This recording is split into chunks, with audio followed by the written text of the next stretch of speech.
Assalamualaikum warahmatullahi wabarakatuh. Perkenalkan, nama saya Aldiansyah dengan NIM 1712422. Di sini saya akan menjelaskan kepada teman-teman mengenai mikropaleontologi foraminifera, aplikasi stratigrafi dan lingkungan pengendapan. Nah, yang pertama konsep FAD dan LAD. Jadi first appearance datum atau FAD adalah titik kemunculan pertama suatu takson dalam rekaman stratigrafi, sedangkan LAD atau last appearance datum adalah titik kemunculan terakhir atau kepunahan suatu takson. Prinsip penentuan umur batuan yaitu yang pertama itu indikator umur relatif. Foraminifera planktonic digunakan sebagai indikator utama karena evolusi yang cepat, penyebaran geografis yang luas, dan kelimpahan yang tinggi dalam sedimen laut. Yang kedua, hukum superposisi dan suksesi.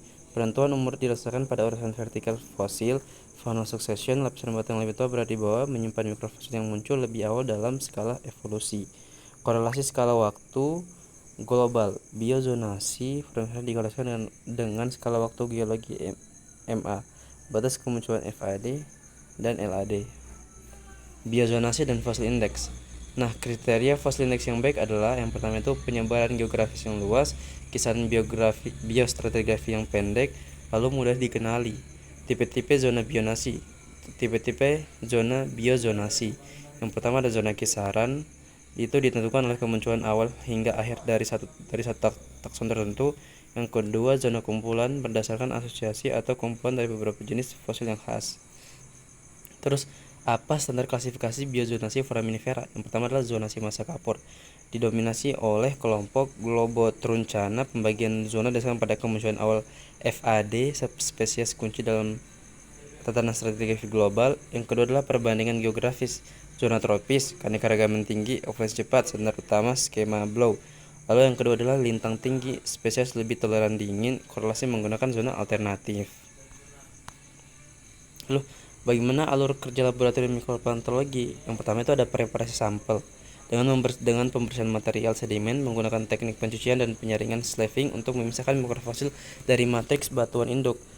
Yang kedua, pemisahan fosil. Tahap kedua pemisahan fosil yaitu teknik picking atau pemilahan cangkang foraminifera dari residu kering menggunakan kuat halus di bawah pengamatan mikroskop binokular. Identifikasi sistematik. Yang ketiga itu ada melakukan identifikasi sistematik, analisis morfologi cangkang untuk menentukan taksonomi, zonasi biostratigrafi, dan serta interpretasi lingkungan pengendapan purba.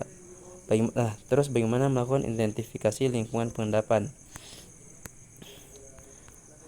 Yang pertama itu melakukan indikator batimetri. Foraminifera bentonik memiliki preferensi kedalaman spesifik yang memungkinkan penentuan zona batimetri, neritik, batial, dan abisal. Yang kedua adalah analisis rasio PB, metode kuantitatif untuk mengestimasi jarak dari garis pantai.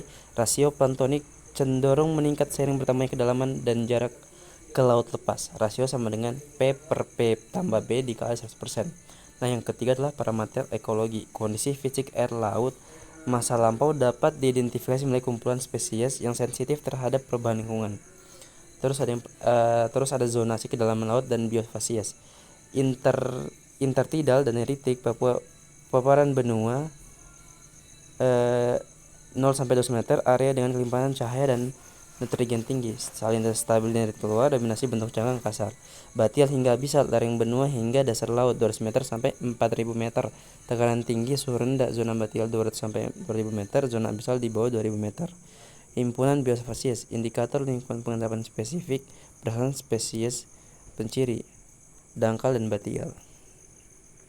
Aplikasi mikropaleontologi yaitu untuk siklus stratigrafi, korelasi biohorizon, dan sejarah cekungan. Kesimpulan, foraminifera adalah alat vital dalam penentuan umur geologi dan penelitian lingkungan pengendapan secara presisi.